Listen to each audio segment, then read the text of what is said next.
The Silver Chair by C.S. Lewis. Chapter 2. Jill is given a task. Without a glance at Jill, the lion rose to its feet and gave one last blow. Then, as if satisfied with its work, it turned and walked slowly away, back into the forest. "It must be a dream. It must, said Jill to herself. "I'll wake up in a moment." But it wasn't, and she didn't. "I do wish we'd never come to this dreadful place," said Jill. "I don't believe Scrub knew any more about it than I do. Or if he did, he had no business bringing me here without warning me what it was like. It's not my fault he fell over a cliff. If he had left me alone, we should both be all right." Then she remembered again the scream that Scrub had given when he fell, and burst into tears. Crying is all right in its way while it lasts, but you have to stop sooner or later, and then you still have to decide what to do. When Jill stopped, she found that she was dreadfully thirsty. She had been laying face downward, and now she sat up. The birds had ceased singing, and there was perfect silence, except for one small, persistent sound, which seemed to come from a good distance away. She listened carefully and felt almost sure it was a sound of running water. Jill got up and looked round her very carefully. There was no sign of the lion, but there were so many trees about that it might easily be quite close without her seeing it. For all she knew, there might be several lions. But her thirst was very bad now, and she plucked up her courage to go and look for that running water.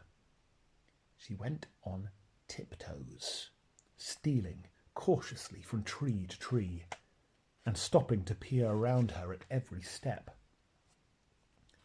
The wood was so still that it was not difficult to decide where the sound was coming from. It grew clearer every moment, and sooner than she expected, she came to an open glade, and saw there the stream, bright as glass, running across the turf a stone's throw away from her. But although the sight of the water made her feel 10 times thirstier than before, she didn't rush forward to drink. She stood still as if she had been turned into stone, with her mouth wide open. And she had a very good reason. Just on this side of the stream lay a lion.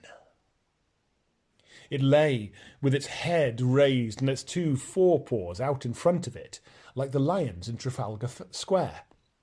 She knew at once that it had seen her, for its eyes looked straight into hers for a moment, and then turned away, as if it knew her quite well and didn't think much of her. "If I ran away, it'll be after me in a moment," thought Jill, "and if I go on, I shall run straight into its mouth." Anyway, she couldn't have moved even if she had tried, and she couldn't take her eyes off it. How long this lasted, she could not be sure. It seemed like hours, and her thirst became so bad that she almost felt as if she would not mind being eaten by the lion. If only she would be sure of getting a mouthful of water first. "If you are thirsty, you may drink." They were the first words she had heard since Scrub had spoken to her at the edge of the cliff. For a second she stared here and there, wondering who had spoken. Then the voice said again, "If you are thirsty, come and drink." And of course she remembered what Scrub had said about animals talking in that other world, and realised that it was the lion talking. Anyway, she had seen its lips move this time, and the voice was not like a man's. It was deeper, wilder, stronger. A sort of heavy, golden voice. It did not make her any less frightened than she had been before, but it made her frightened in a different way. "Are you not thirsty?" said the lion. "I'm dying of thirst," said Jill. "Then drink," said the lion. Would you mind going away while I do?" said Jill. The lion answered this only by a look, and a very low growl.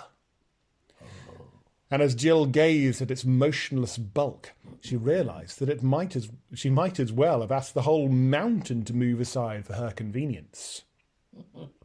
The delicious rippling noise of the stream was driving her nearly frantic.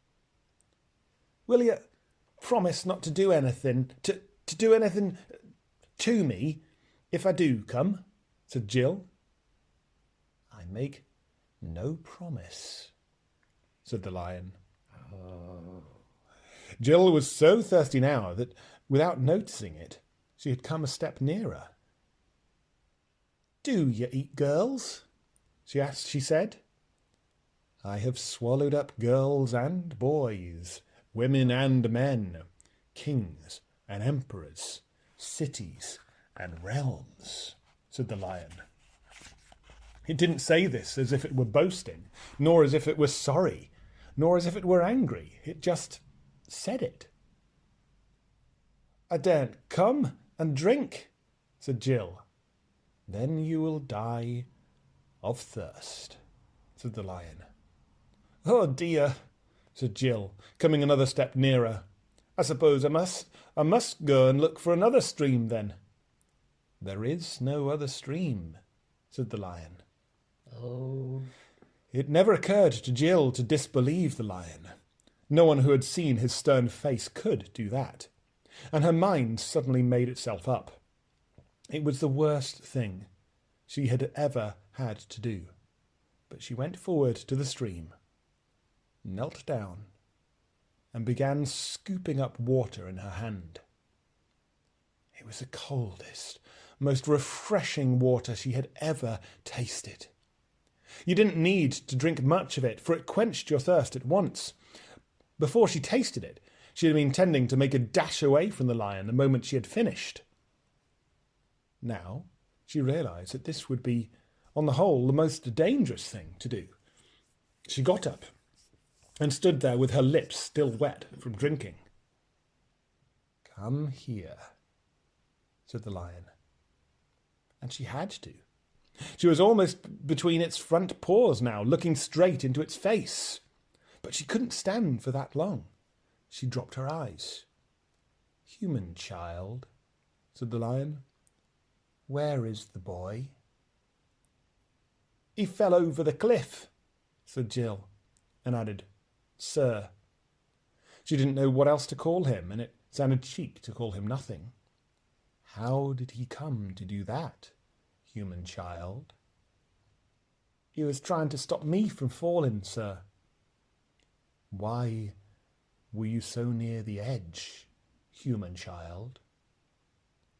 "I was showing off, sir." "That is a very good answer, human child. Do so no more. And now," and here, for the first time, the lion's face became a little less stern, "the boy is safe. I have blown him to Narnia. But your task will be the harder because of what you have done." "Please, what task, sir?" said Jill.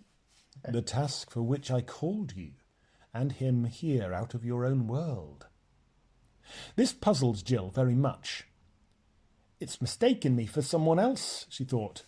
She didn't dare tell the lion this, though she felt things would get into a dreadful muddle unless she did. "Speak your thought, human child," said the lion. "I was wondering, could there be some mistake? Because nobody called me and Scrub, you know. It was we who asked to come here. Scrub said we were to call to somebody. It was a name I wouldn't know, and perhaps somebody would let us in. And we did, and then we found the door open." "You would not have called to me unless I had been calling to you," said the lion. "Then are you somebody, sir?" said Jill. "I am. And now you hear your task. Far from here, in the land of Narnia, there lives an aged king who is sad because he has no prince of his blood to be king after him. He has no heir because his only son was stolen from him many years ago, and no one in Narnia knows where that prince went or whether he is still alive. But he is. I lay on you this command, that you seek this lost prince until either you have found him and brought him to his father's house, or else died in the attempt, or else gone back into your own world. Ow, please, said Jill. I will tell you, child, said the lion. These are the signs by which I will guide you in your quest. First, as soon as the boy Eustace sets foot in Narnia, he will meet an old and dear friend. He must greet that friend at once. If he does, you will both have good help. Second, you must journey out of Narnia to the north until you come to the ruined city of the ancient giants. Third, you shall find a writing on a stone in that ruined city, and you must do what that writing tells you. Fourth, you will know the lost prince, if you find him, by this, that he will be the first person you have met in your travels who will ask you to do something in my name, in the name of Aslan. As the lion seemed to have finished, Jill thought that she should say something. So she said, Thank you very much. I see. Child, said Aslan, in a gentler voice than he had yet used. Perhaps you do not see quite as well as you think.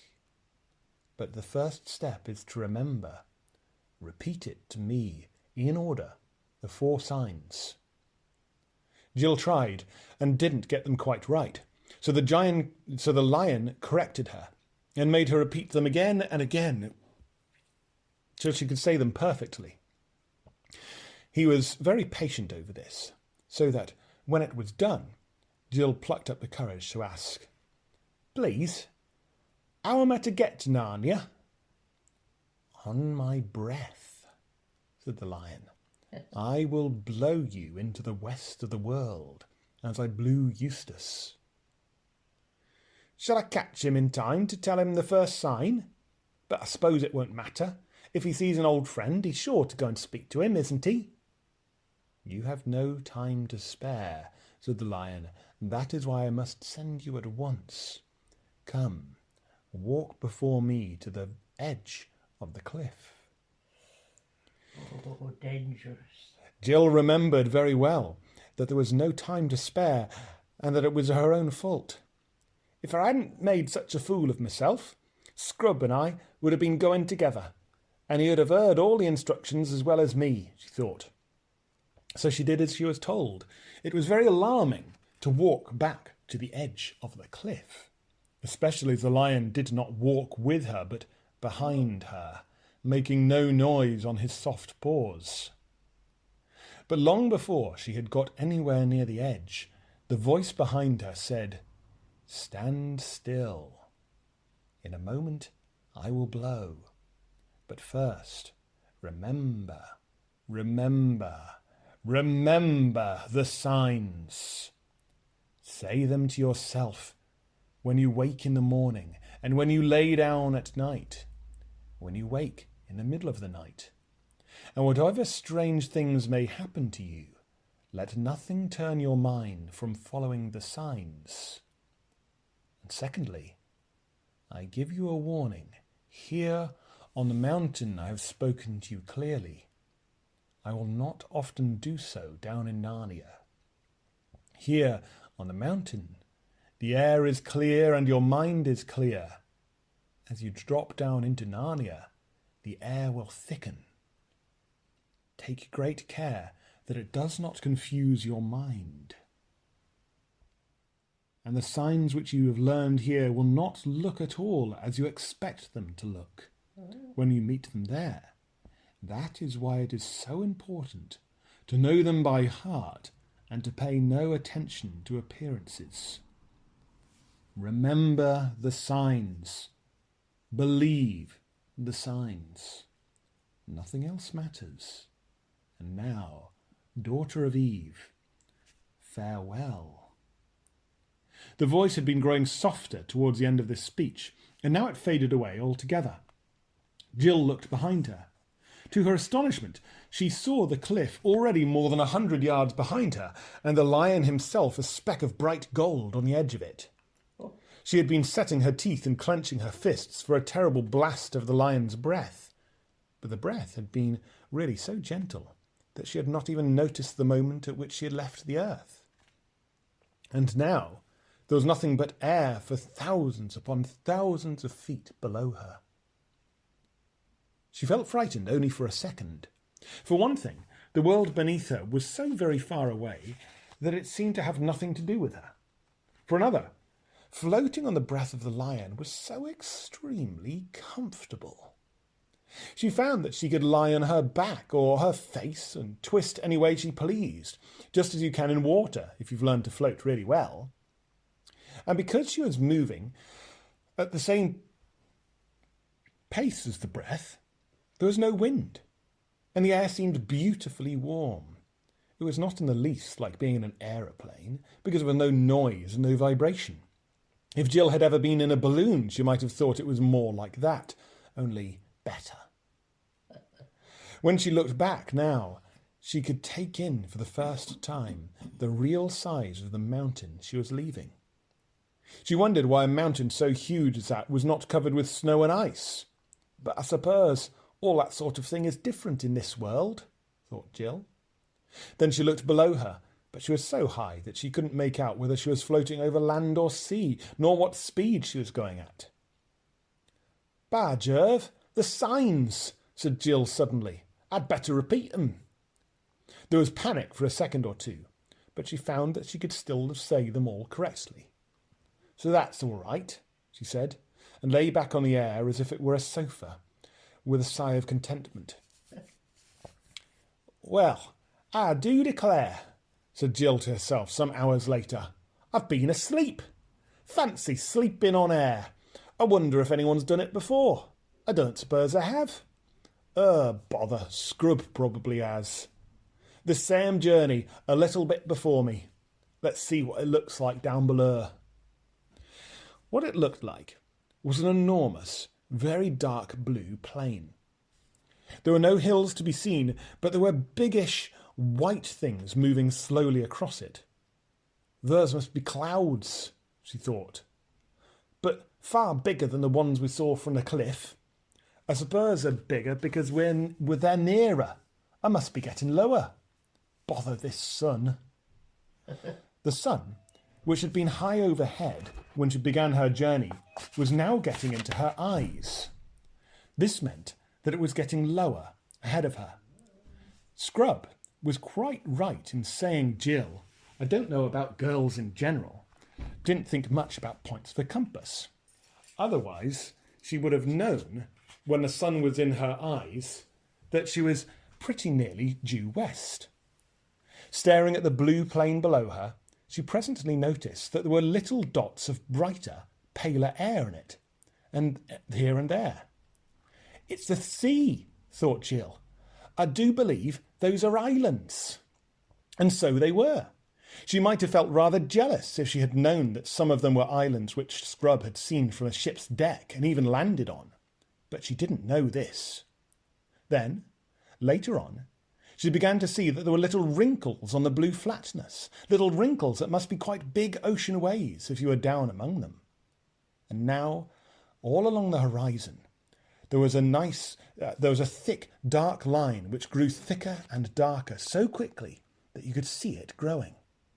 That was the first sign she had had of the great speed at which she was travelling, and now she knew the thickening line must be land. Suddenly, from her left, for the wind was in the south, a great white cloud came rushing towards her, this time on the same level as herself. And before she knew where she was, she had shot straight in the middle of its cold, wet fogginess. That took her breath away, but she was in it only for a moment. She came out blinking in the sunlight and found her clothes wet. She had on a blazer and a sweater and shorts and stockings and pretty thick shoes. It had been a muddy sort of day in England. She came out lower than she had gone in, and soon as she did this, she noticed something which I suppose she ought to have been expecting, but which came as a surprise and a shock. It was noises. Up till then she had travelled in total silence. Now, for the first time, she heard the noise of waves and the crying of seagulls. And now, too, she smelled the smell of the sea. There was no mistake about her speed now. She saw two waves meet with a smack and a spout of foam go up between them. But she had hardly seen it before it was 100 yards behind her. The land was getting nearer at a great pace. She could see the mountains far inland and other nearer mountains on her left. She could see bays and headlands, woods and fields, stretches of a sandy beach. The sound of waves breaking on the shore was growing louder every second and drowning the other sea noises. Suddenly, the land opened right ahead of her. She was coming to the mouth of a river. She was very low now, only a few feet above the water. A wave-top came rushing against her toe, and a great splash of foam spurted up, drenching her nearly to the waist. Now she was losing speed. Instead of being carried up the river, she was gliding into the river bank on her left. There were so many things to notice that she could hardly take them all in. A smooth green lawn, a ship so brightly coloured that it looked like an enormous piece of jewellery, towers and battlements, banners fluttering in the air, a crowd, gay clothes, armour, gold, swords, a sound of music. But it was all jumbled. The first thing that she knew clearly was that she had alighted and was standing under a thicket of trees close by the riverside, and there, only a few feet away from her, was Scrub. The first thing she thought was how very grubby and untidy and generally unimpressive he looked. Then the second was, how wet I am.